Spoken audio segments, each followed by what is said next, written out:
It's 6:37. You're watching and listening to Breakfast with Stephen and Anne on GB News, the People's Channel. We're live across the UK on both your TV and your radio, also online, wherever you want to go. You can't get away from us. So join in, please. GBViews at gbnews.uk. Yeah, let's have a look at the newspapers and see what they've got for you today. The Guardian says Tory MP Neil Parish faces an inquiry over the claims that he watched pornography in the House of Commons. The Telegraph says Mr Parish has refused to quit after he lost the Conservative whip, with the Prime Minister being pressured to ask him to resign. Tory MPs urging the MP for Tiverton and Honiton to quit now. They fear he will damage the party in the local elections. That's in the Times. The Mail says police have been told to investigate Labour's lies over the Beergate party. The paper reports cabinet ministers have joined calls for a new probe into the so-called scandal engulfing Keir Starmer and Angela Rayner.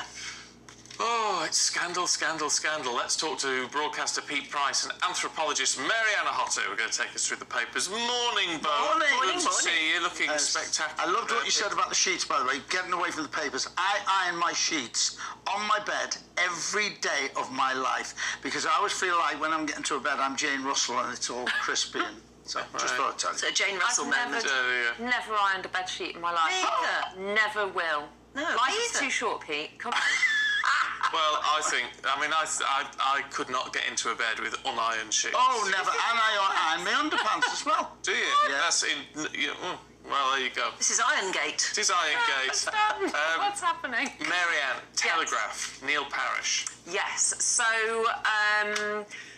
I don't know, you might have missed this story. First of all, the name of this MP who was under these allegations wasn't disclosed. Now we know who it is. It's Neil Parish, the MP for Tiverton and Honiton. He wasn't going to have the whip withdrawn, which basically means that he still had his party's support, and then it turns out the whip was withdrawn a bit late in the day, let's be honest. There's speculation over whether he was showing other people the material on his phone intentionally, whether he just happened to be having a look. Now there's the suggestion maybe it was just on his phone, perfectly legitimate, it's not illegal content or anything like that, and he just accidentally pressed the wrong button, and there it was playing in the House of Commons. Well. Some people will say, let the investigation, within the parliamentary standards committees and whatnot, let that run its course, then everyone can make a decision. I think the reality is that this will be the thing that everybody is talking about on doorsteps up and down the country when, the Conservative Party person knocks on your door. You're probably either going to be talking about the cost of living crisis, Partygate and the fact that Boris is a liar, or the fact that MPs watch porn in the House of Commons. And what depths we are falling to in this country. It's just depressing. It does feel depressing, It is. doesn't I it? think it's dreadful. I think it's dreadful that you'd even contemplate something like that. By the way, we're paying for him to be in the House of Commons, while he's watching porn. But I don't see there's any investigation. You watch porn, he watch porn. But maybe someone sent him a WhatsApp image and he just happened to click on it and there it is up on his phone. Then I stand corrected. That's a very interesting point. That's an interesting point. What I can't understand is why they're not doing their work while they're in there. They know they're on camera, they know people are seeing them, and they know right now everyone's waiting to have a go, Yeah. Although it is a form of communication, and I can imagine quite rightly that MPs are constantly monitoring if an email's coming up or something like that. Maybe it's something they need to know. You click on it. Yeah. Could it have been an accident? An accident, yeah. No. Come on. There's more than one That's a definite person no. who has enough time to, they're not staying. I'm not, leaning over, seeing what you're doing. It needs to be quite conspicuous for anyone to notice what anyone is doing on another phone, a device. And it's one of those things where this is the way that this Tory party runs. They kind of seed the suggestion that maybe there's a perfectly legitimate excuse and everyone's jumping the gun. And you kind of think, come on, common sense tells me that if you're sitting about with a suitcase full of booze, you're having a party. Something tells me if you're sitting there with something on your smartphone long enough that your colleagues around you, it's a place of work, can see what you're watching. By the way, You sorry. didn't accidentally Well, close There it there and is go, a oh, new, crikey, I there need is to a new close that screen down. cover, by the way, that you can't see somebody else's phone, which I've got one, and it's tremendous. Regardless yes, of that. yeah, so yeah. I cannot see what you are looking at on your phone. It's tremendous. It's a great. Every phone should have one. Even if you've got one of those, though, don't be watching. Oh no, porn no, at no, work. totally. And It's No. you're at work. Yeah. But you say- Take Yeah. free time. But you say it's the depths the Tory party has gone to, and if you've got a case full of booze, it's a party. Well, if you've got a load of beer, then it's a party as well, isn't it? If we look at the Mail, Yep. and the whole Beergate thing in the Labour Party. And the thing that makes me cross about this Beergate thing with Keir Starmer and Angela Rayner is, fine, without getting into politics, what's good for one is good for the other. I mean, he is like a dog with a bone. He will not leave it, and rightly so. You mean Keir Starmer? Yes, Keir Starmer, and rightly so. But now he has got to be investigated. And now on Twitter, they'll all be saying, Tory this, Tory that. That's me. I'm not. It doesn't matter what my politics is. It's the fact of people lying. As you said before, it's getting crazy. These are people that are supposed to be running the country, and it's all falling apart. It's absolutely falling apart. I think this is smear, this Keir Starmer thing, because it's been investigated by the police to the point that they decided there was no case to be pursued. But wasn't that with the Tory party? Wasn't that being investigated by the police? And there was no... but they went on and on. Well, and no, that's No. exactly No, the Mets. untrue. So do you don't think it should be investigated? They were, but the thing is about the Tory party is there's 50 fines that have been issued. Those fines are issued on the basis that they were flagrant breaches of the most serious kind. That was the description of... And they were just the ones to reach the threshold of being investigated. At the point you're issued a fine, you have guilty. So do you not want them investigated? Do you not, Keir Starmer? Do you not think it's fair that Keir Starmer's Beergate? Yeah, I certainly think that the police should look into it, but the police already have. The only thing that's different about this and the story that the Mail is running is this revelation that Angela Rayner was also in the room. Well, But they lied. They said she wasn't in the room. They denied that she was. But that doesn't.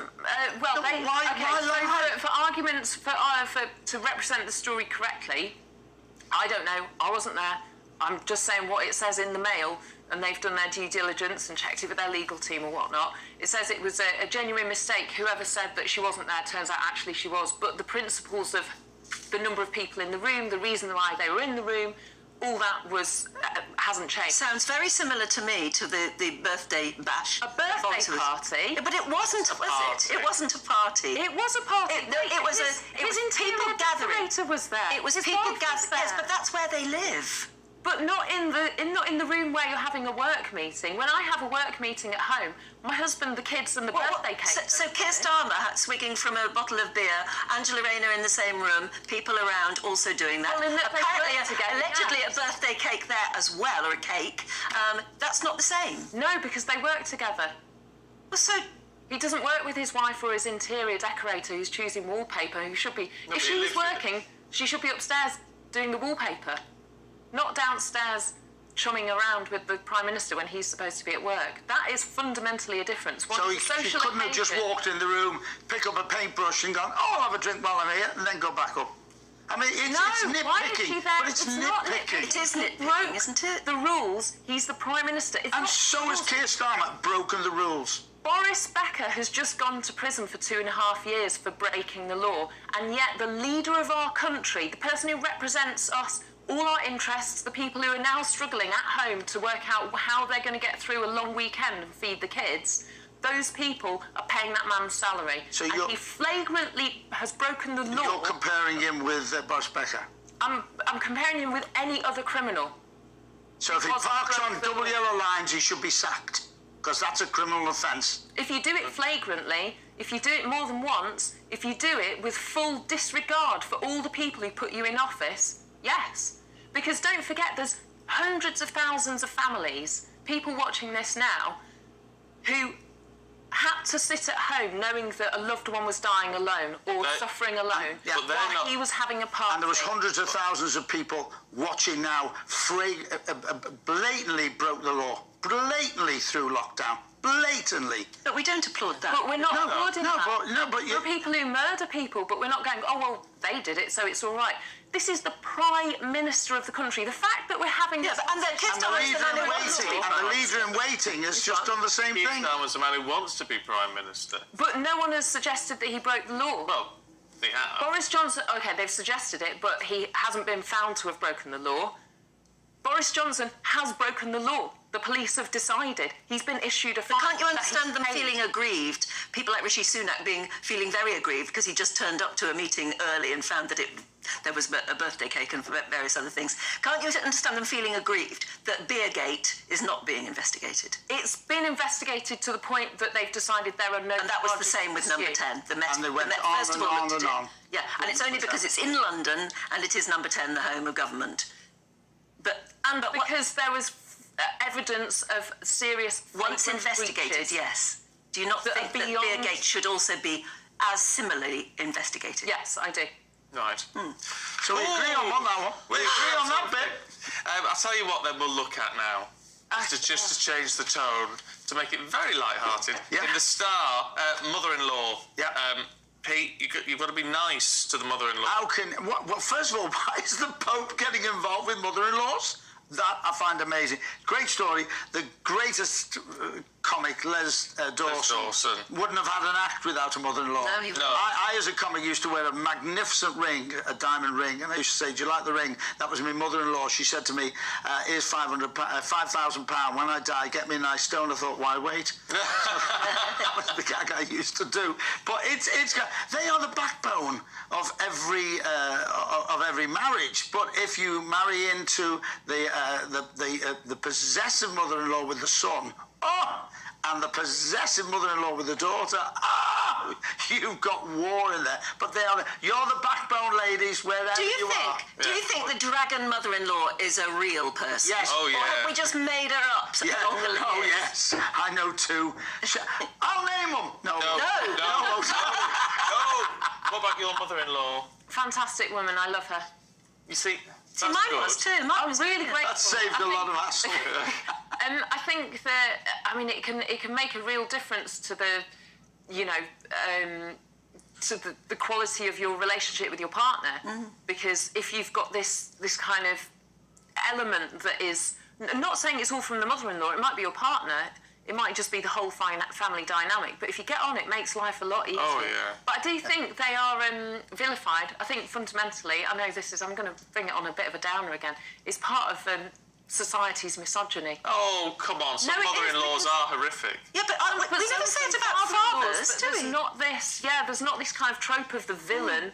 You know, it goes along with the evil mother-in-law, the evil stepmother, murdering children, being nasty and horrible, and you kind of think... But that goes back centuries. But we're doing such a disservice to women who work incredibly hard for their family. A lot of families wouldn't survive without mother-in-laws for babysitting, for getting shopping, and they're joking apart. They are the backbone of an awful... Well, Sava says, morning to you, Sava says, I have the most wonderful relationship with my mother-in-law. She's my best friend, my confidant, and best nanny to my daughter. So there you go. So that's nice. Well, that's nice. But why the Pope is talking about it, we can't figure it out. Maybe he hasn't even got a mother-in-law. Maybe he's thinking maybe he wants changing one. his job. He has said, and I think he put it beautifully, he said, that remember, your mother-in-law is the mother of the person you love. And so be nice to her. It helps things go along. I think that's rather... a fair point. That's a lovely way to finish. I presume we're finished. We're finished. Yes. Get out. Get out. Take your diamonds with you. Pete Price, Mary Anna Harter, thank you both very much indeed. We'll see you later on.